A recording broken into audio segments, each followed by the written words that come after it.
Salut à tous, bienvenue sur Maxi Fourmi. Aujourd'hui, on va se retrouver pour un déménagement. Alors des Myrmica rubra que j'ai récupéré du coup dans mon jardin. Pour ceux qui n'ont pas vu la précédente vidéo, je vous invite à aller la voir. Alors du coup, on va voir comment on déménage une colonie dans un tube.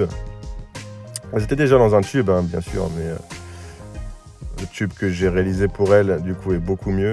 Donc, alors du coup, j'ai relié par un tuyau.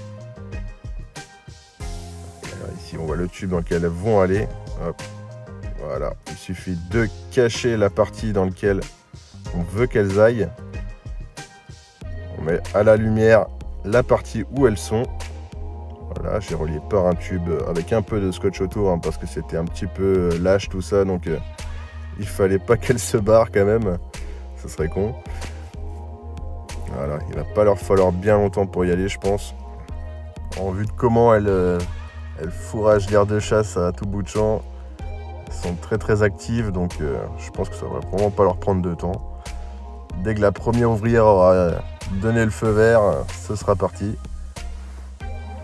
On va juste le regarder un tout petit peu et puis on va voir si la première ouvrière décide d'aller explorer tout ça. Et je vous reprends juste après.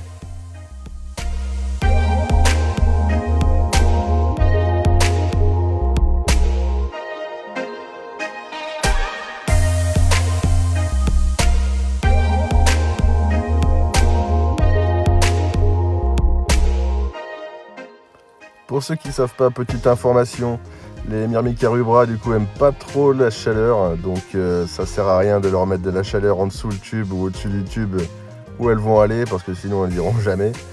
Elles aiment un petit peu la fraîcheur, donc la température ambiante c'est vraiment très bien. Donc on peut les laisser tranquilles au niveau de la chaleur, il suffit juste qu'elles aillent explorer et puis elles verront bien que le confinement de l'autre tube est beaucoup mieux, donc elles donneront le feu vert à ce moment-là.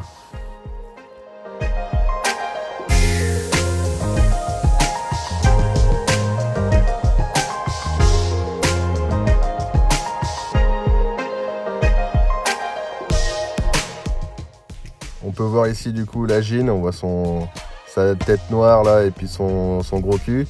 Hop, on va la voir juste ici, juste à gauche. Voilà. C'est pas bien grand, hein, les gines Myrmica rubra, ça se voit vraiment à la couleur, donc c'est très subtil à ce niveau-là.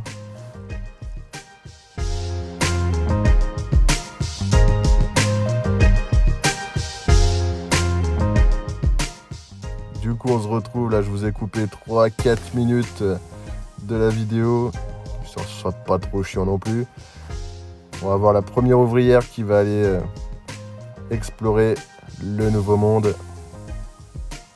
On la voit juste à gauche là qui va partir.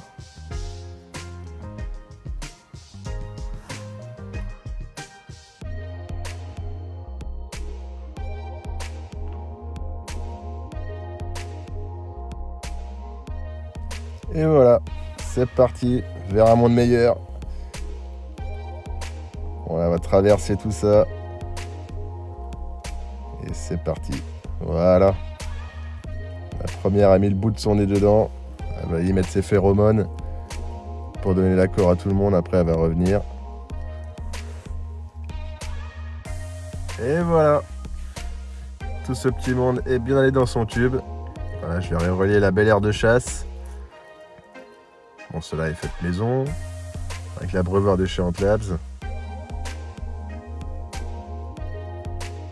Elles n'ont pas mis bien longtemps, elles ont dû mettre 2 heures à tout casser, à aller de l'autre côté.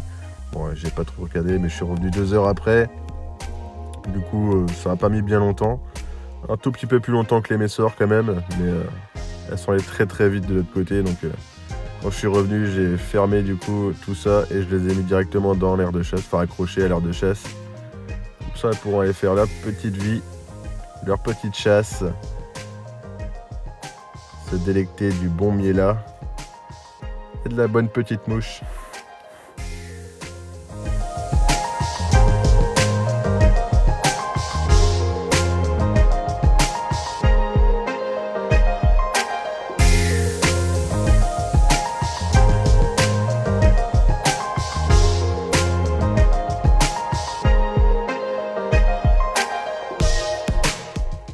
Du coup, je vous dis à la prochaine pour le suivi de cette magnifique espèce que sont les Myrmicérubra, les fameuses chasseuses, les fourmis rouges.